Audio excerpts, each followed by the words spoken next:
tentang narasi kelahiran Yesus Kristus menurut Injil Sinoptik ya. Bapak dan Ibu sekalian yang dimuliakan Allah, ada istilah di dalam Kristen itu yang disebut dengan canonical Injil atau canonical gospel ya, atau yang disebut dengan Injil kanonik. Injil kanonik itu Injil yang dijadikan konun. Konun itu artinya sumber ajaran atau sumber spiritualitas di dalam beragama ya.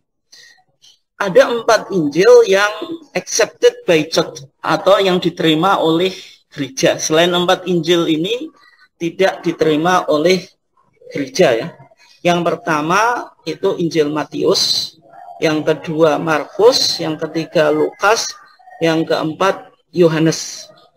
4 Injil ini itu disebut Injil kanonik. Kanonik itu artinya Injil yang dianggap otoritatif oleh gereja. Di luar 4 Injil ini maka tidak disebut Injil kanonik, atau kalau kita dalam Islam itu disebut hadis-hadis dhaif itu.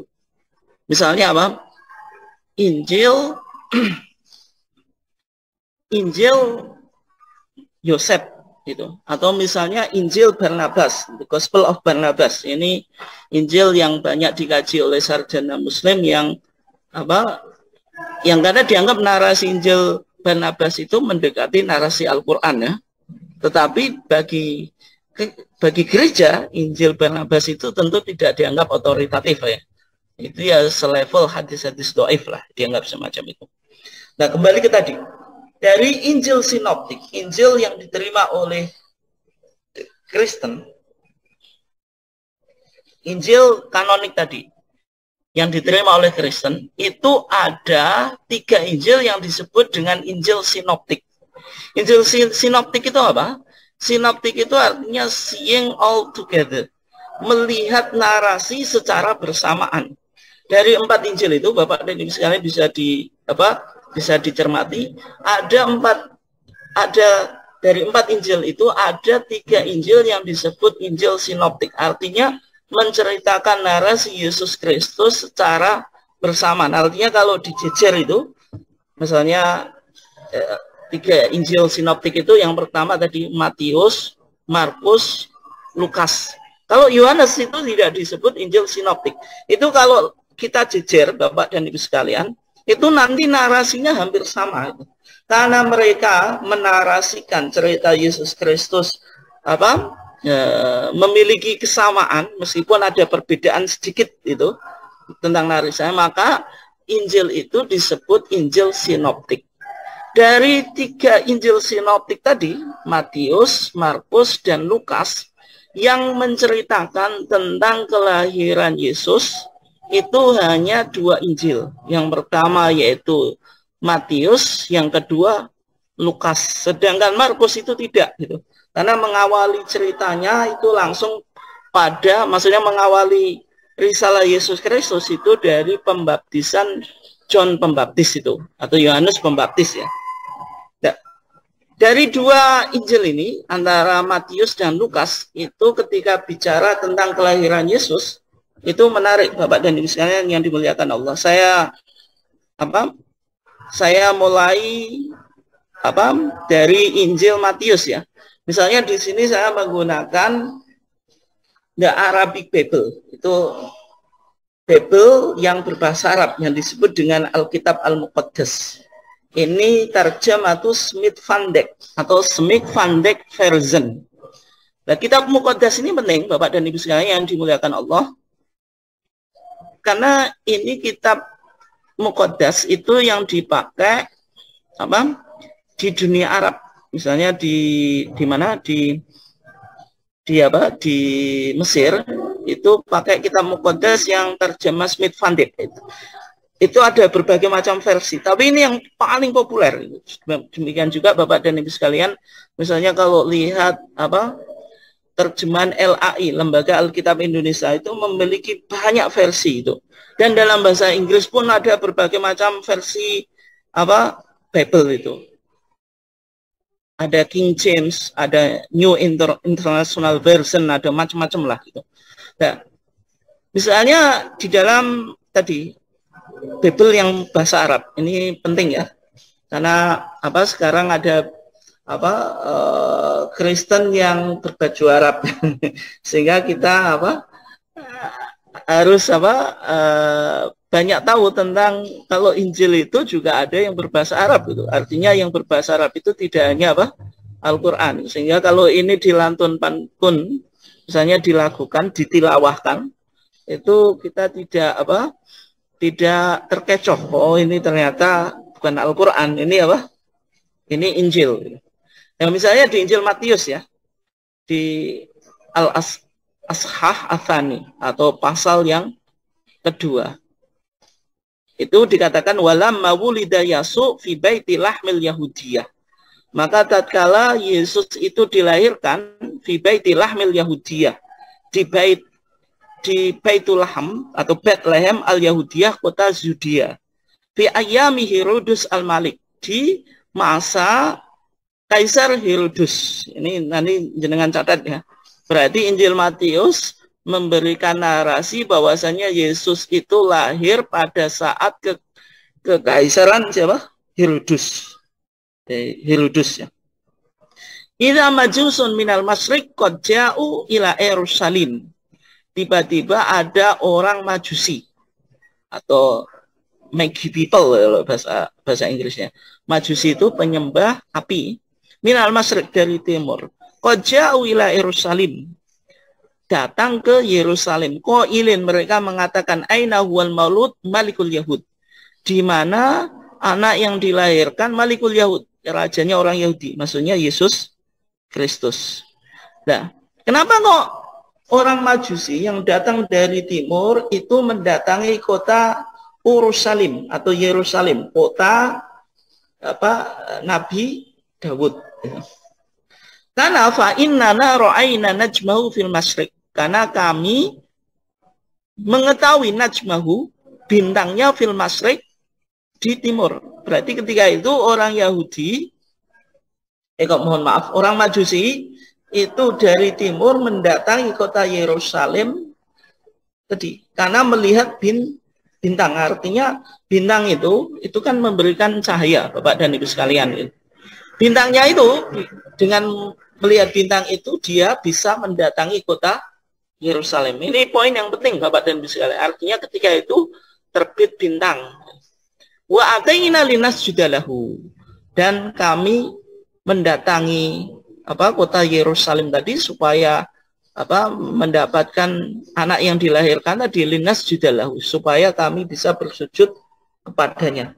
Nah, di sini yang menjadi catatan Bapak dan Ibu sekalian, Yesus Kristus menurut Injil Matius itu dilahirkan pada masa Raja Herodes. Yang kedua ada orang Majusi yang datang dari timur mendatangi kota Yerusalem mencari bayi yang dilahirkan yang dianggap Malikul Yahud, yaitu Raja Yahud. Dan mereka bisa mendatangi kota Yerusalem itu karena melihat bintang. Artinya pada masa itu bukan masa yang masa dingin. Artinya karena bintang itu terbit, bulan itu terbit ya ketika masa panas atau musim panas ya itu kesaksian tadi Injil Matius. Sekarang Injil Lukas Bapak dan Ibu sekalian. Di pasal yang kedua Ashah Athani juga. Wa fitil kal ayam sodaro amrun min Augustus.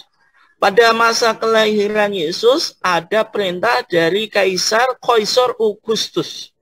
Ini kalau Injil Matius bilang rajanya itu Herodes, kalau Injil Lukas itu pada masa Kaisar Agustus, yaitu Kaisar Romawi itu. Jadi kalau Lukas itu Injil yang ketiga, Bapak dan Ibu, dari Injil dari Injil kanonik itu. Karena tadi Matius, Markus, kemudian Lukas. Bi ayyuk tataba kullul maskunah. Ada perintah atau instruksi dari Kaisar Agustus supaya orang yang hidup di kota Yerusalem dan sekitarnya atau yang dikuasai oleh Romawi itu didata atau dilakukan apa sensus. Karena Romawi itu Bapak dan Ibu sekalian sejak dulu itu ahli di dalam administrasi kenegaraan atau ilmu tata negara, mereka sudah ahli. Yang kedua dalam apa? Pencatatan pajak gitu. Sehingga cerita-cerita Injil itu sudah ada sensus, ada juga pencatatan pajak gitu. Wahadil iktitab al-awwal jaro itkana Quirinius walius Suria. Sensus ini terjadi ketika Quirinius itu gubernur kota Suria gitu, Suria. Fadhabal jami'u liyuqtatabu. Maka semua penduduk ketika itu, maksudnya penduduk Yahudi yang berada di kekuasaan Romawi itu harus melakukan sensus. Kullu wahidin ila madinatihi. Semuanya harus disensus sesuai daerah asalnya. Fasa'ida Yusuf aidan minal jalil min madinati Nasirah ilal Yahudiyah. Ini penting Bapak Ibu. Yusuf itu tunangannya Maryam. Maryam itu Mary, Yusuf itu Joseph atau Yesus ya. Atau Yusuf ya, gitu. Itu dari kota Jalil atau Galilea. Galilea itu min Madinati Nasirah. Dari kota Nasirah atau Nazaret ya. Sehingga Yesus itu kan dari kata Nazaret. Nazaret itu bahasa Arabnya Nasirah, sehingga agamanya disebut Nasoro itu. Ilal Yahudiyah, ke kota Yudea. Ila Madinati Dawud, yaitu kotanya Nabi Dawud, allati tud'a, yang disebut Baitalahmin, yang disebut Bethlehem. Likaunihi min baiti Dawud wa asyirati, karena Yusuf dan Maryam itu termasuk silsilah keturunannya itu dari Nabi Dawud. Karena ketika itu Maryam itu kan sudah tunangan dengan Yusuf gitu, tetapi belum nikah, karena orang di zaman dulu itu tunangannya dengan nikahnya itu cukup lama ya. Sebagaimana sekarang di Mesir itu antara nikah dengan tunangan itu jaraknya cukup lama. Nah, karena Maryam itu sudah dipinang oleh Yusuf, kemudian Maryam itu hamil gitu. Dan Yusuf sebenarnya ingin meninggalkan Maryam karena didatangi oleh Roh Kudus bahwasanya bayi yang akan dikandung itu dari Roh Kudus dan nanti akan melahirkan seorang anak yang bernama Yesus Al-Masih atau Yesus Kristus. Akhirnya tetap dia setia tidak meninggalkan Maryam.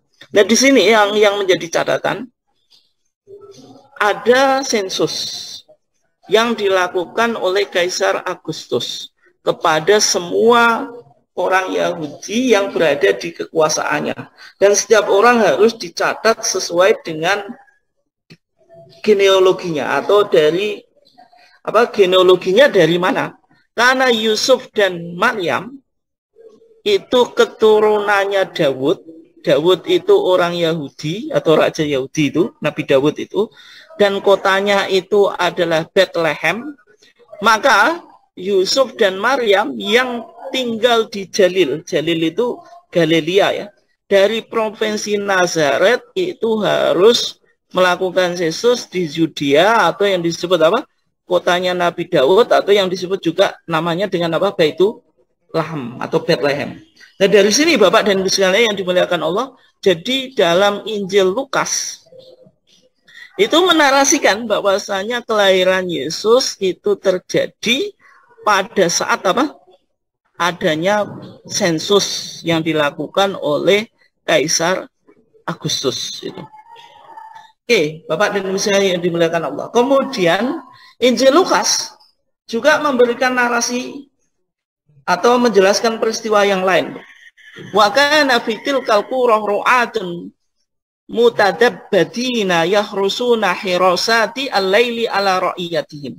Intinya, di malam kelahirannya Yesus ada ru'at. Ru'at itu para pengembala kambing yang mereka lagi menjaga gembalanya atau kambingnya. Fa idza malaku rabbi waqafa bihim, tiba-tiba ada seorang malaikat yang berdiri gitu. Ketika itu mereka apa? Ketakutan gitu.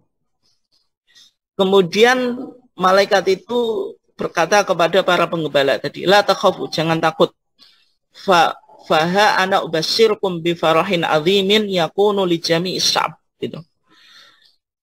Saya memberikan kabar kepadamu dengan kegembiraan yang sangat luar biasa bagi keselamatan semua bangsa itu.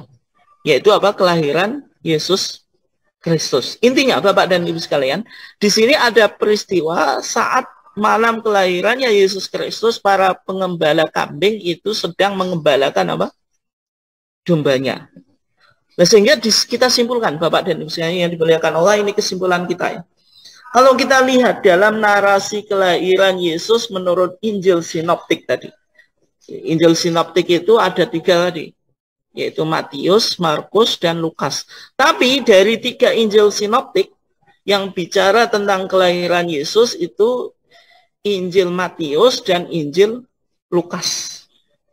Di dalam Injil Matius dan Lukas memberikan beberapa keterangan tentang peristiwa yang mana Yesus dilahirkan. Misalnya tadi,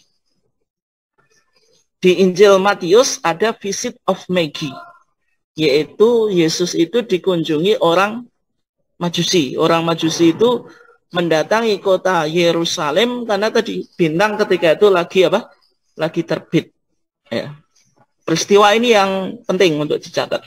Kemudian di Injil Lukas tadi, Census takes Mary and Joseph from Nazareth to Bethlehem. Sensus itu yang membawa Maria dan Joseph atau Yusuf dari Nazaret. Jadi kan tinggal di kota Galilea Nazaret menuju Bethlehem, yaitu apa?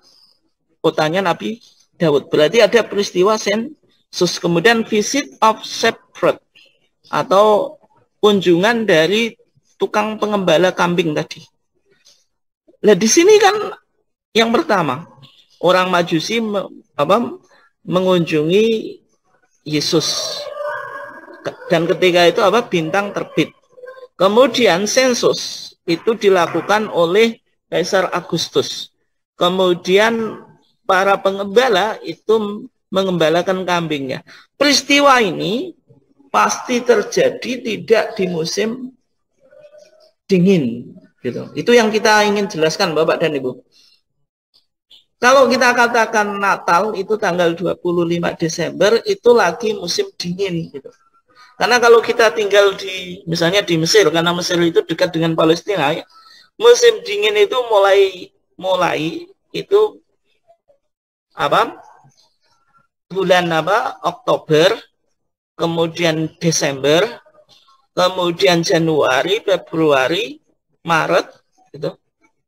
Kemudian April ini baru mau musim apa? Semi ya.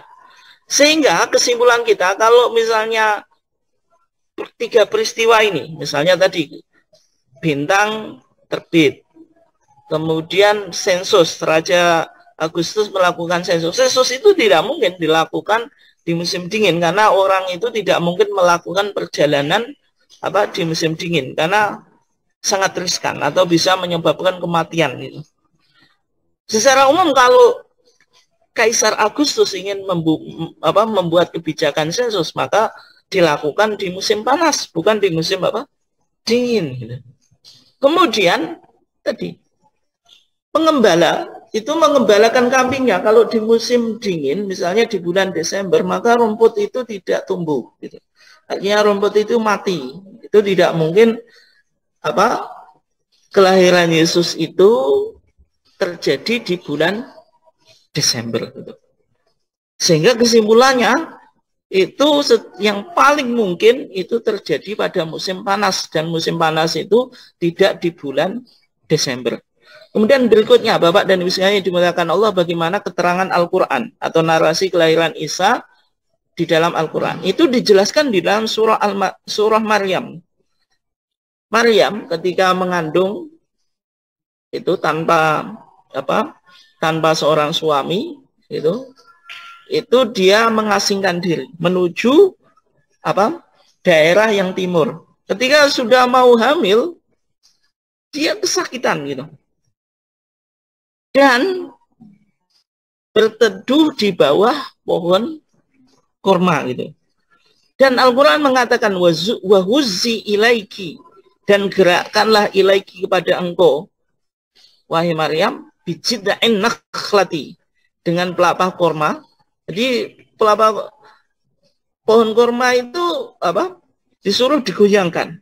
Supaya apa? Tusokit, supaya jatuh alaiki kepada engkau rutoban janiya, yaitu rutop atau kurma yang matang, sehingga bisa dikonsumsi itu.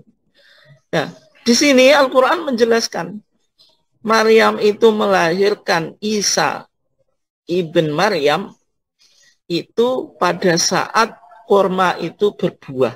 Artinya kalau kurma itu berbuah tidak mungkin terjadi di musim apa? Dingin. Yang jelas musim apa? Panas. Sehingga kesimpulannya Bapak dan Ibu sekalian, meskipun Injil, baik Injil Matius, kemudian Injil Lukas dan Al-Quran itu ada apa? Perbedaan dan persamaan, tetapi semuanya menarasikan peristiwa kelahiran Yesus itu tidak mungkin terjadi di musim dingin. Nah, sekarang yang diyakini oleh orang Kristen itu kan Yesus Kristus itu dilahirkan di bulan Desember gitu. Nah, sehingga itu apa? Sebenarnya berlawanan dengan keterangan Injil Matius, kemudian Injil Lukas dan juga Al-Quran.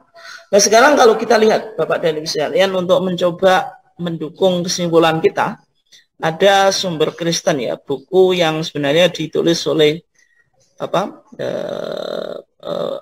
Pak cendekiawan atau ilmuwan Kristen ya. Bukunya namanya The Court-Martial of Jesus, A Christian Defense of Jews Against the Charge of Deceit. Ini bicara tentang apa? Bagaimana penyaliban Yesus itu. Di sana ketika bicara day and year of the birth, yaitu hari dan tahun kelahiran Yesus Kristus. The day of Jesus' birth in unknown. Hari kelahiran Yesus sendiri dalam pandangan sarjana Kristen itu unknown, tidak diketahui, artinya tidak disepakati gitu. Tapi yang jelas we have the date of December 25. Yang kita miliki ada tanggal 25. On the night of December 24 and 25, atau malam Desember tanggal 24-25 in the church calendar, menurut apa? Kalender gereja. But this date was certainly arbitrary. Sebenarnya penentuan tanggal 25 Desember itu kompromi. Artinya tidak ada kesepakatan tadi. Jesus' birthday was not celebrated until the 4th century. Kelahiran Yesus itu tidak pernah dirayakan oleh gereja sampai abad keempat Masehi. Before that there was no Christmas. Sebelum abad keempat Masehi atau Miledia itu tidak ada istilah Christmas atau Natalan. For 300 years, selama 300 tahun, selama 300 tahun, the gospel was proclaimed without this holiday. Injil itu dikabarkan tanpa ada hari libur atau holiday tadi, Christmas tadi. Yang menarik atau ironisnya tanggal 25 Desember itu sebenarnya originally a pagan holiday, adalah hari pagan itu penyembah berhala itu, yaitu yang namanya Sol Invictus. Ya, sebenarnya Sun God adalah apa? Dewa matahari yang diperkenalkan di abad ketiga oleh Kaisar Romawi. Kemudian setelah Kaisar Konstantin itu kaisar yang pertama kali, yang dulu Romawi itu agamanya pagan, penyembah patung, penyembah berhala. Kemudian ada Kaisar Konstantin itu yang pertama yang masuk agama Kristen. Kemudian hari raya pagan tadi, yaitu tanggal 25 Desember sebagaimana sebagai hari tadi sun god, hari dewa matahari itu dijadikan untuk merayakan hari kelahiran Yesus itu. Kemudian yang di bawah ini ya, yang saya cepat saja, intinya the Eastern Church atau Gereja Timur itu merayakan kelahiran Yesus itu tidak di 25 Desember, tetapi justru di 6 Januari. Ini artinya ada perbedaan ya. Ini sebenarnya panjang, tapi saya nggak mungkin menjelaskan word by word, satu kata demi kata. Sehingga kesimpulannya dari buku ini juga mengkritik ya tentang penentuan tanggal 25 Desember sebagai hari kelahirannya Yesus atau miladnya atau maulidnya Yesus Kristus. Itu dikritik juga oleh sarjana Kristen karena memang bertentangan dengan narasi dari Al-Quran maupun atau narasi dari Injil tadi, baik Injil Matius dan Injil Lukas, dan juga di dalam Al-Quran sendiri juga